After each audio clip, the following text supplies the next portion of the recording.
Hello. So, hi. I just got done with rehearsal for my show, Spark Facing Our Fire. It's all happening. It's going up Friday. Doors at 6:30, curtain at 7. It's happening.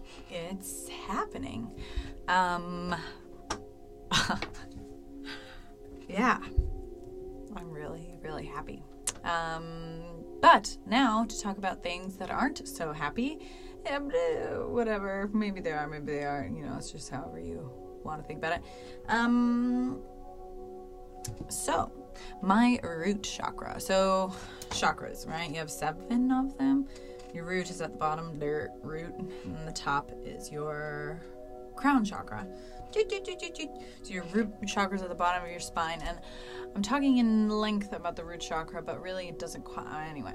Okay, so my sister and I were talking about how lately we've been feeling ungrounded. We've not been feeling grounded. The music is too loud. I have to turn the music down. And there we go.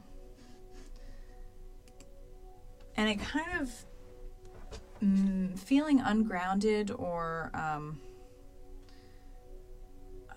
without community manifests itself in many ways in your life. You know, I find myself not being able to articulate myself properly when I'm not feeling grounded. I find myself questioning myself constantly. I find myself not contributing to conversations or projects or really anything because I feel like my input isn't valuable.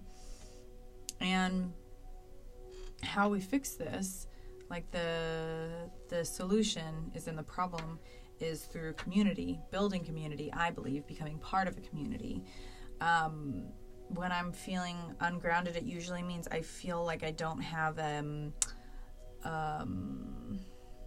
like a safety net, like I don't have like a proper support system. And I do. I have beautiful friends and I have beautiful family members, but there's something about having like a tribe, a specific tribe. So I've been trying to go to yoga every week, community yoga, and now I'm starting to get into the open mic scene, which is so great. The people there are fabulous. The people I'm meeting through going to the open mics it's really great. It's super beautiful clan of humans. Maybe you shouldn't call them a clan.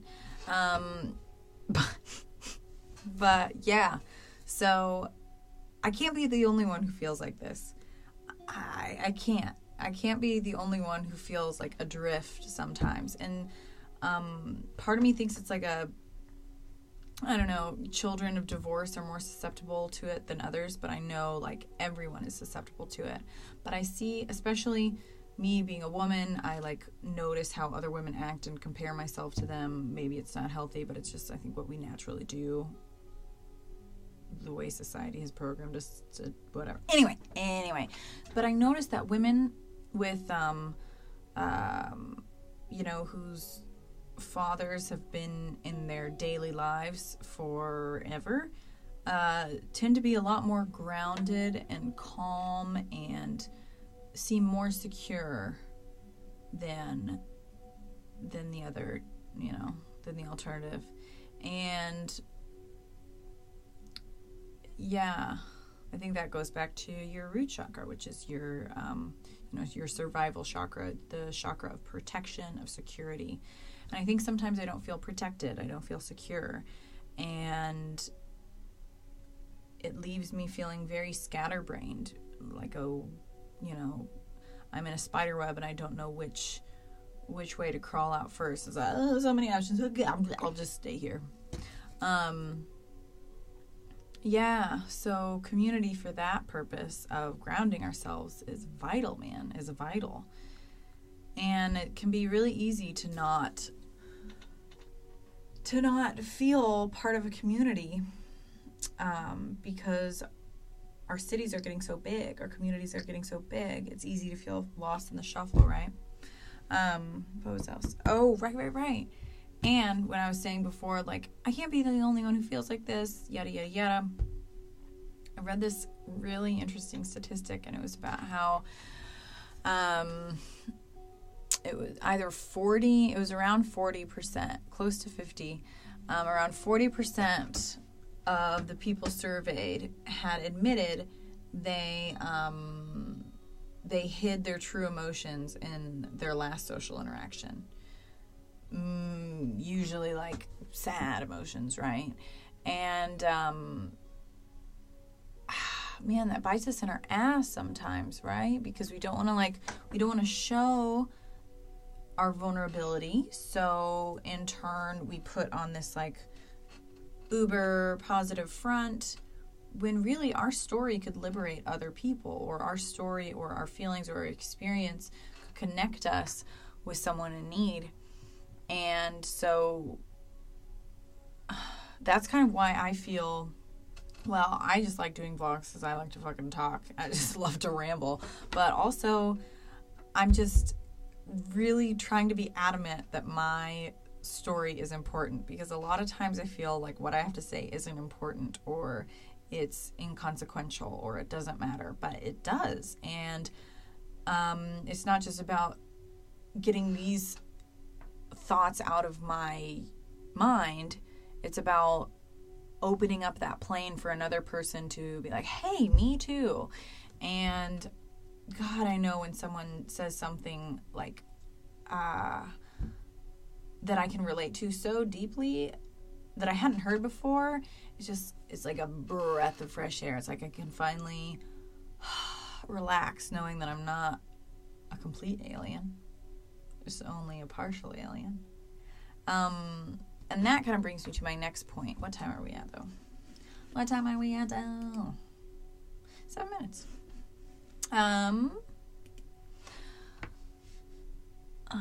I go in these cycles of like feeling great and feeling not so great, and then feeling great again and then feeling not so great. And this is very normal that I have realized. This is just how it is. But I don't know. When it comes to like learning lessons, even that being a lesson, it's like, how many times do we have to learn these until they stick? And I think the answer is once you get into your 30s, it's kind of normal. From what like actual adults tell me, your 20s are just a shitty time where you're just like, I'm just lost in a cage of emotions. Oh God. And then afterwards, you're just kind of like, all right, that's how it is. Whatever. You know, we're still trying to define ourselves, and defining, oh God, define ourselves. Yuck. It's like, oh my God, I love online quizzes. It's embarrassing, but I just love them because I'm like, shit, I'm too close to myself to really objectively understand who I am. Maybe this weird little like quiz on what is your favorite dress shoe will tell me the secret to my life, you know? Or it's just narcissism. That's also true. It's like, I just want to read about myself because I'm great. But I don't know. Moral of the story, I think we need to talk about real shit more. Sometimes I'm so like inclined to talk about real shit, and by real shit I usually mean like not so fun things, when fun things are just as real and valid as the not so fun things. But sometimes I feel so pressured by myself to talk about like real things that I'll like bum myself out even when I'm happy. Like I'll be in a good mood, but I just want to like I don't know. It's hard to explain. It's like I can only be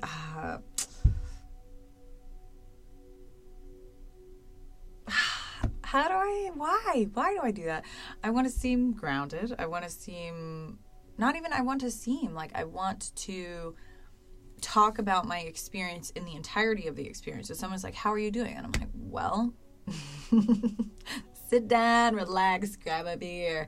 And usually I start off with the not so good things, even if I'm feeling great. And why is that? Is it like we are too embarrassed of being happy, or too like we don't want to brag about being happy, but then we also don't want to seem sad, so we like don't talk about being sad? Like, what do we talk about? if you can't talk about being happy and you can't talk about being sad, is that why we talk about the Kardashians? Like, because there's nothing else to fucking talk about? I don't know. Okay, this is turning into something strange, and I'm liking it. What's our time? Oh, okay. Well, that's all, folks. Wrap it up with, you are appreciated. You are loved. And the thesaurus may guide you to multiple words for slimy, but when push comes to shove, you're going to fall on that banana peel. Signing off, Sarah Jean Robinson.